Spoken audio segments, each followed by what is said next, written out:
La polimiositis, ¿no? Como decía, el diagnóstico puede ser difícil, afecta básicamente a adultos, es raro que ocurra en niños, ¿ya? Hay dolor muscular en estadios tempranos, el inicio puede ser subagudo o crónico, afecta generalmente músculos proximales, ¿ya? Puede haber también compromiso de flexores en el cuello y faringios. ¿Cómo hacemos el diagnóstico? ¿No? Aparte de la clínica, lo que nos ayuda es la biopsia. Entonces, si me siguen aquí en el dibujo, ¿no? Aquí tenemos el músculo, ¿no? Tenemos la fascia, aquí tenemos los fascículos, ¿no? Y rodeando a cada fascículo está esto que estoy señalando acá, que es el perimicio. ¿Está bien? En cada fascículo están, ¿no? Las miofibrillas, ¿no? Y estos están rodeados por el endomicio, ¿no? Todo esto que se ve acá es uno de estos, ¿no? Y está rodeado por el endomicio. ¿Para qué les estoy mostrando eso? Para los hallazgos de la biopsia. En la dermatomiositis hay un infiltrado perivascular y perimicial, o sea, a este nivel donde estoy señalando, ¿ya? Y aquí está, pues, ahí está, ¿ya? ¿Está bien? Ahí la atrofia perifascicular y el infiltrado inflamatorio a ese nivel, ¿está bien? En cambio, en la polimiositis el compromiso es a nivel del endomicio, o sea, aquí, ¿no? En el endomicio, ¿ya? Entonces, infiltrado inflamatorio endomicial, ahí está, ¿ya? Entonces, para eso sirve la biopsia. Ahora, cuando nosotros encontramos polimiositis o dermatomiositis, ¿no? Tenemos que buscar cáncer, ¿ya? Especialmente en dermatomiositis, ¿ya? Porque se asocia, ¿no? A cáncer, 6 veces en dermatomiositis y 2 veces en polimiositis.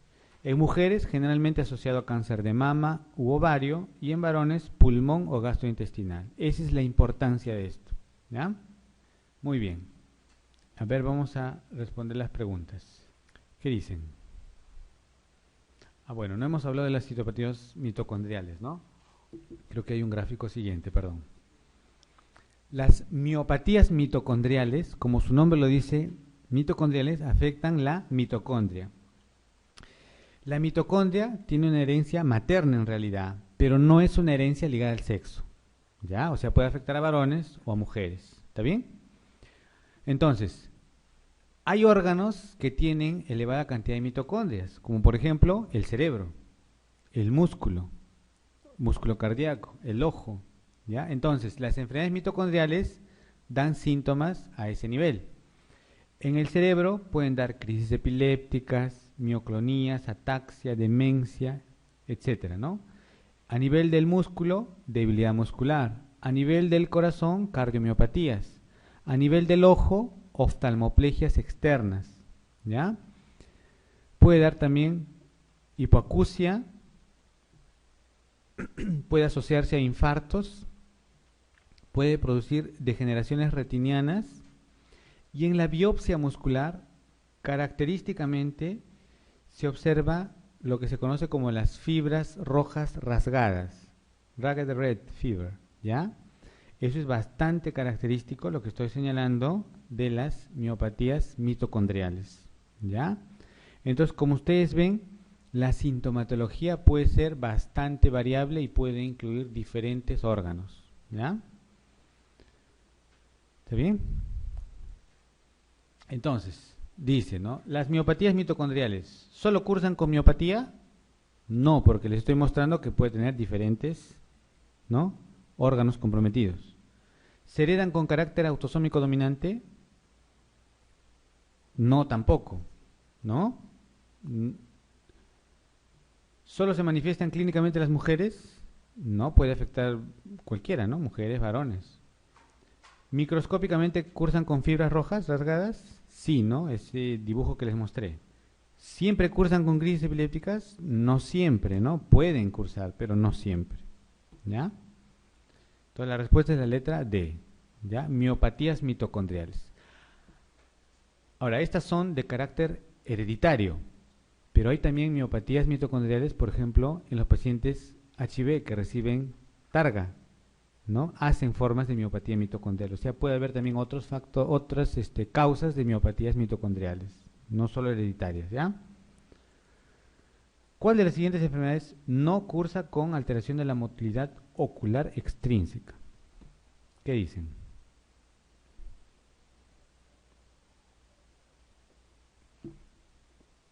Bueno, acá hay varios términos un poco extraños, ¿no es cierto?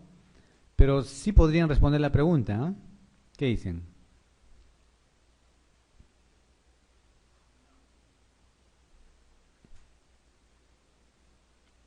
A pesar de no saber todas las alternativas, sí podríamos responder esta pregunta. ¿Mm? Ahí dice, no cursa con alteración de la motilidad extrínseca, ¿no? Ocular extrínseca.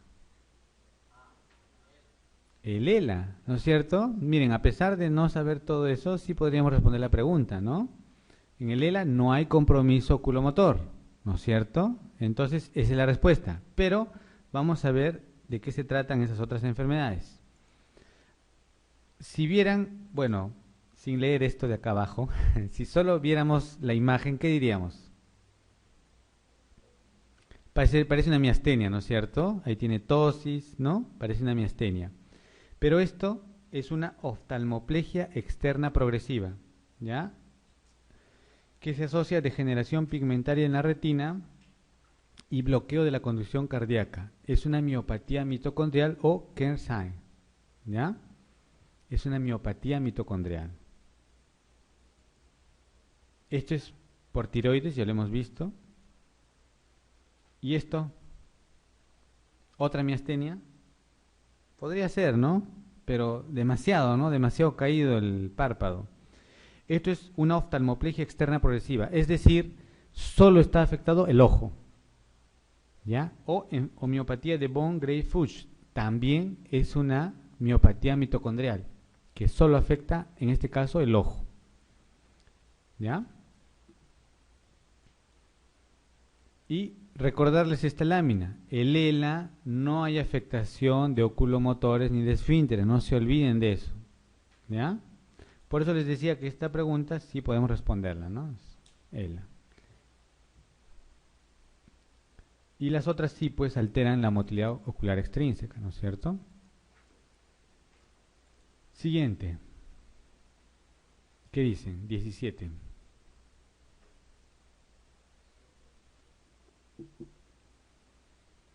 La E, ¿no es cierto? Distrofia de Duchenne. Es la que empieza a edad más temprana. Ya les decía, el Becker es más o menos similar al Duchenne, pero más tardío. Y bueno, acá hay otras que vamos a ir viendo. Aquí tienen una distrofia facio-escapulohumeral. Miren, ¿no? Como aquí está atrofiado el deltoides, la escápula alada. Sí, aquí tenemos una distrofia miotónica o Steiner, más o menos esta es la facies típica, ¿no? Con atrofia temporal, calvicie, esta boca entreabierta, ¿ya? Atrofia aquí de los músculos del cuello y compromiso distal. Aquí tenemos un Becker, como ven, una persona, un adulto joven, digamos, ¿no? Igual con hipertrofia de pantorrillas, ¿ya? Esta es una distrofia de cinturas, con atrofia en cinturas pélvica y escapular. Esta es la cara del paciente con distrofia facio-escapulohumeral, ¿ya? No puede cerrar bien los ojos, la boca está entreabierta, ¿no? Porque tiene debilidad facial, ¿no? Por eso es facio-escapulohumeral. Esta es una distrofia de Emery-Dreifuss, que miren cómo se caracteriza el paciente, tiene contracturas, miren, contracturas en el codo, acortamiento del tendón de Aquiles, arritmias cardíacas y obviamente debilidad proximal, ¿ya? Así es un Emery-Dreifuss. Este es el Duchenne.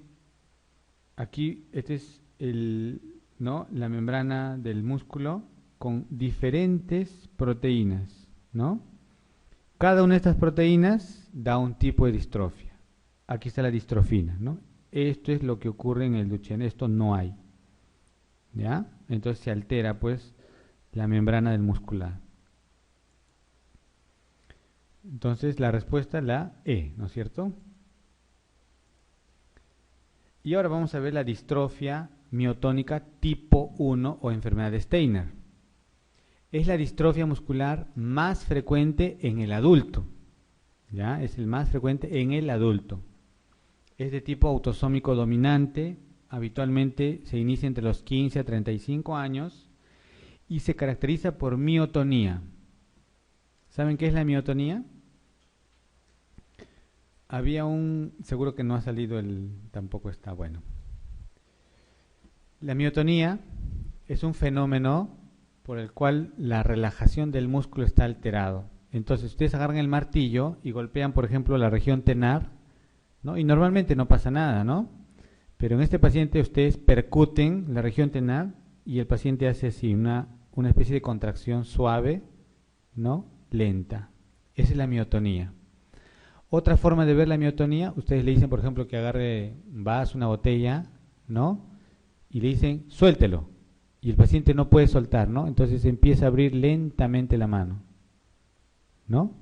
O le dan la mano y le dicen, apriete mi mano. Ahora suelte. Y no puede soltar, ¿no? Entonces lentamente se abre la mano, no se relaja el músculo, ¿no? Esa es la miotonía, ¿ya?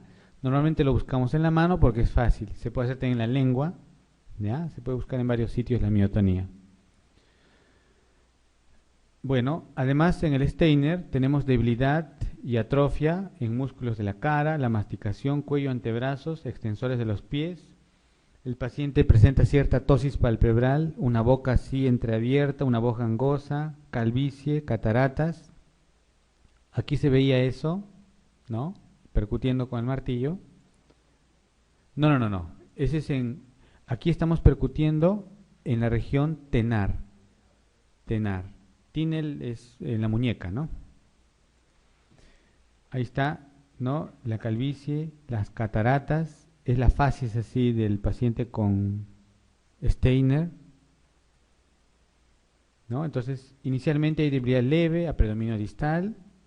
Se asocia a otras alteraciones, ¿no? Disfagia, megacolon, alteraciones en la micción, infecciones respiratorias, cataratas, atrofia testicular, trastornos de conducción cardíaca, deterioro mental, alteraciones de la personalidad. ¿Cómo hacemos el diagnóstico? En electromiografía podemos ver la miotonía, podemos hacer biopsia, un examen oftalmológico, ¿no? Y si tenemos estudio genético, ese es el examen de elección, ¿no es cierto? Cromosoma alterado en el 19. El tratamiento sintomático, pues porque no hay un tratamiento curativo, podemos usar, por ejemplo, fenitoína para aliviar la miotonía, ¿ya? Puede usarse eso, fenitoína para aliviar la miotonía. Muy bien. A ver, siguiente, 18, ¿qué dicen?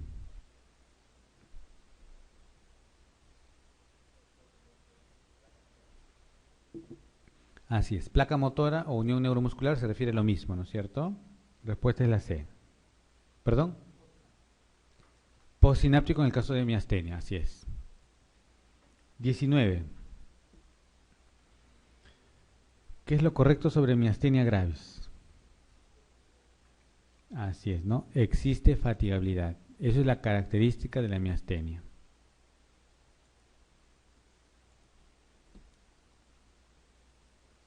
A ver aquí, en el tratamiento de la miastenia, ¿cuál de los siguientes fármacos se utiliza para realizar el diagnóstico? Entre una crisis miasténica versus una crisis colinérgica. ¿Qué dicen? Edrofón. ¿Por qué?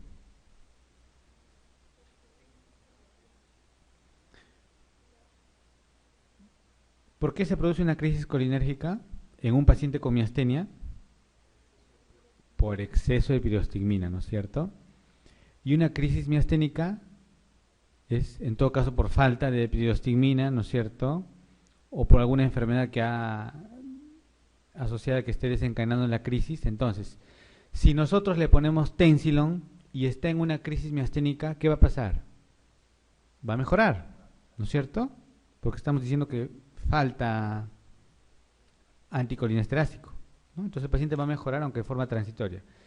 Y si el paciente tiene una crisis colinérgica, bueno, empeorará esos 30 segundos o un minuto, etcétera, pero el efecto es corto, pues entonces no le va a producir mayor problema, ¿no? Entonces, si mejora, nos hablará de que es una crisis miasténica, ¿no? Pero a veces puede ser un poco difícil diferenciar entre crisis miasténica y crisis colinérgica, ¿ya? Pero sí puede ser una opción eso. La letra E. En el ELA la lesión se sitúa en la letra C, ¿no es cierto? Hasta anterior medular y vía piramidal, o sea, en este caso, segunda y primera neurona, ¿no es cierto?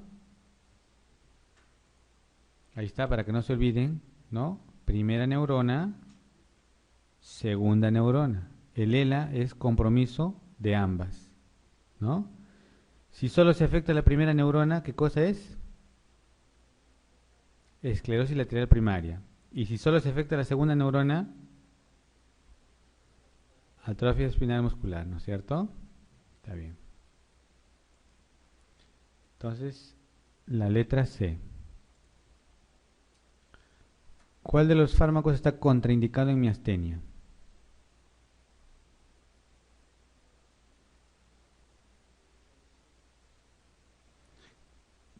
Así es, ¿no es cierto?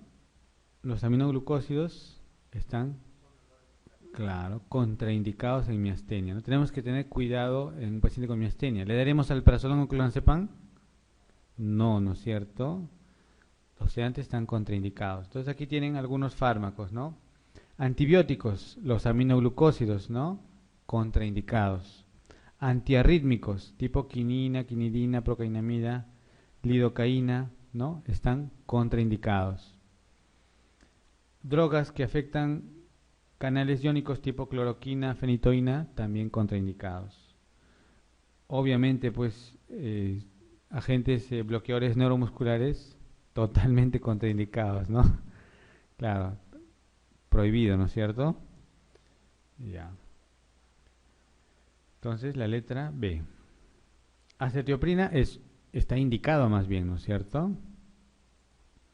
Uno de los siguientes trastornos no es un síndrome paraneoplásico.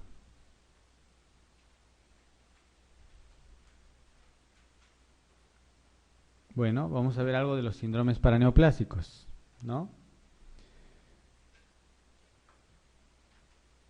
¿A qué se refiere un síndrome paraneoplásico? ¿No? Es el efecto a nivel del sistema nervioso, ¿no? Por las enfermedades malignas, ¿no? Pero que no se debe propiamente a un efecto directo del cáncer, ¿no? Sino es una respuesta contra antígenos, ¿no? Similares entre el cáncer y el organismo, ¿no es cierto? El cuerpo desarrolla esos anticuerpos y ataca al propio cuerpo, ¿no es cierto? Entonces, existen ciertos anticuerpos ya más o menos establecidos de acuerdo al tipo de síndrome paraneoplásico. Para nosotros diagnosticar un síndrome paraneoplásico tendríamos que encontrar estos anticuerpos. No son los marcadores tumorales habituales, ¿no? Por ejemplo, el PSA, CA, cifra, etcétera. Esos no son, son anticuerpos diferentes, ¿ya? No es los marcadores tumorales. Entonces, hay el anti-YO, anti-U, anti-RI, etcétera, ¿no es cierto? Y cada uno de estos se asocian a ciertos síndromes paraneoplásicos y estos a su vez a ciertos tipos de cáncer. No creo que les pregunten esto porque es muy difícil, ¿no? Bueno, acá lo tienen para que más o menos puedan revisar. Y los síndromes paraneoplásicos los podemos dividir en dos grupos, los que afectan al sistema nervioso central y los que afectan al sistema nervioso periférico, ¿ya? Entonces, eso es lo que vamos a ver acá. ¿Qué síndromes paraneoplásicos afectan el sistema nervioso central? A nivel del cerebro y la retina podemos tener encefalomielitis paraneoplásicas con o sin neuropatía sensorial, encefalitis límbica, encefalitis de tronco, encefalomielitis paraneoplásica con rigidez, degeneración cerebral paraneoplásica, opsoclonus mioclonus, ¿ya? Degeneración retiniana. A nivel de médula, ¿no? O de ganglios de la raíz dorsal o de las células anteriores, ¿no? De la médula, podemos tener, por ejemplo, mielitis, mielopatía necrosante aguda, podemos tener síndromes de motoneurona también, ¿ya? como forma paraneoplásica. Por eso es que para diagnosticar un ELA tenemos que ver que no exista otra explicación de eso, ¿ya? Y también pueden los síndromes paraneoplásicos afectar el sistema nervioso periférico, ¿no? Entonces pueden afectar el nervio periférico y dar, por ejemplo, neuropatías puramente sensitivas, neuropatías sensitivo-motoras, o sea, polineuropatías sensitivo-motoras. Puede hacer una forma tipo Guillain-Barré, paraneoplásico, una neuropatía motora, etcétera. También pueden afectar la unión neuromuscular, ¿no? Como el Lamb-Eaton que les decíamos, que muchas veces es paraneoplásico. Puede haber una forma de miastenia también paraneoplásica, cuando se asocia, por ejemplo, a un timoma. O puede afectar el músculo, como en el caso de una polimiositis o dermatomiositis, que como les decíamos, se asocia muchas veces a algún cáncer oculto, ¿ya? Entonces, ven, puede haber diferentes enfermedades neurológicas producidas por estos síndromes paraneoplásicos, ¿ya? Entonces, cuando uno sospecha eso, hay que tratar de buscar el cáncer, ¿no? Entonces, dermatomiositis, sí. Lamb-Eaton, también. Encefalitis límbica, sí, ¿no es cierto? Enfermedad central core es una miopatía congénita. Eso no es un síndrome paraneoplásico. Neuropatía sensitiva pura, sí. ¿Ya? Entonces, la respuesta es la D. Siguiente. Mujer de 25 años, ¿no? Que acude porque a mirársela en el espejo se ha visto con la boca torcida, dice, ¿no? Ha notado que los líquidos se resbalan por la comisura. Señale la respuesta correcta, dice. O sea, nos están hablando de una parálisis facial, ¿no es cierto? Ya.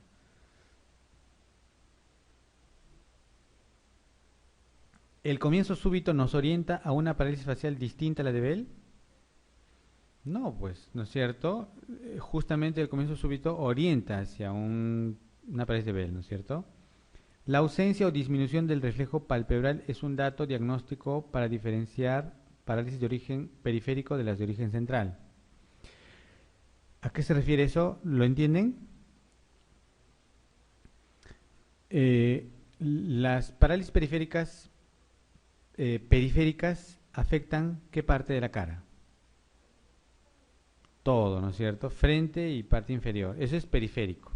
Si es central, es la región inferior, ¿no es cierto? Entonces, el reflejo palpebral es pues cuando ustedes le hacen un estímulo, y lo normal es que cuando a uno le hacen así, cierre el ojo, ¿no es cierto? Si el paciente cierra el ojo, o sea, tiene ese reflejo, quiere decir que esta parte funciona, ¿no es cierto? Entonces, no habría compromiso superior. Eso nos orientaría indirectamente a que el compromiso es central, ¿no es cierto? ¿Me siguen, no es cierto la idea? Acá dice, la ausencia o disminución del reflejo es un dato para diferenciar periférico de la central. Sí, nos podría ayudar, ¿no es cierto? Está bien, ¿sí? La parálisis facial periférica idiopática no es frecuente que se acompañe de ageusia y de hiperacusia. Claro, es frecuente, ¿no es cierto? Creo que tenemos acá sí hay quería mostrarles un gráfico. Bueno, a ver, vamos a ver esto de una vez, ¿ya? Entonces, la parálisis de Bell, ¿no?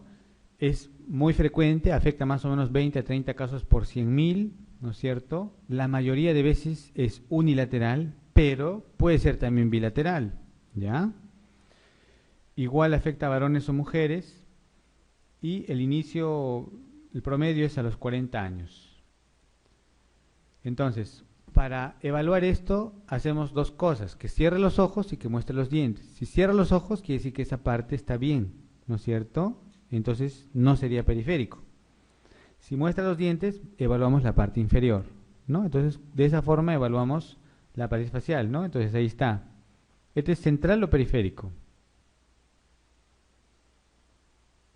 Central porque arriba está simétrico y acá no hay una desviación, ¿sí? O sea, un compromiso inferior, es central. Aquí todo, ¿ven? ¿No? Arriba y abajo es periférico, ¿no es cierto? Entonces, con esas maniobras podemos evaluar si es central o periférico. Hay hiperacusia por parálisis del estapedio, ¿ya? Puede haber también alteraciones en el lagrimeo y en la salivación, y en el gusto, ¿no? Ustedes habrán escuchado a los pacientes que se quejan de que no sienten el sabor de las comidas, ¿no es cierto? Algunos dicen que les lagrimea mucho el ojo, pero otros dicen que no les lagrimea, ¿no es cierto? ¿Y eso por qué ocurre?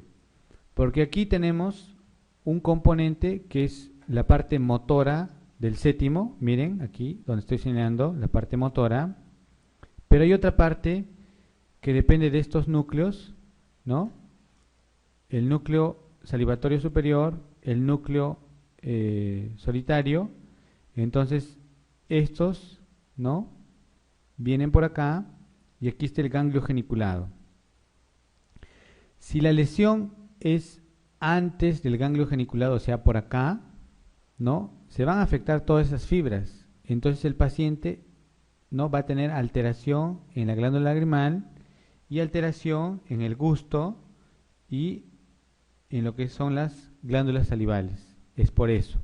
En cambio, si la lesión es distal a este ganglio geniculado, ¿no?, o sea que puede ser de repente por acá, solo se va a afectar la fibra motora y el paciente va a tener el gusto y el lagrimeo normal y va a tener muchas lágrimas, ¿no? Le lagrimea, dice, se queja, ¿no es cierto?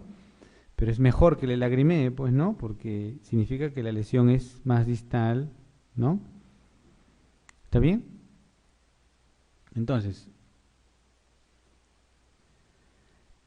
estábamos en la C, ¿no es cierto? Eso es frecuente. La presencia de otros síntomas como disfagia o diplopia es compatible con el diagnóstico de parálisis facial periférica. No, pues, ¿no es cierto? Nos estaría hablando de repente de una neuropatía craneal múltiple o de otro problema.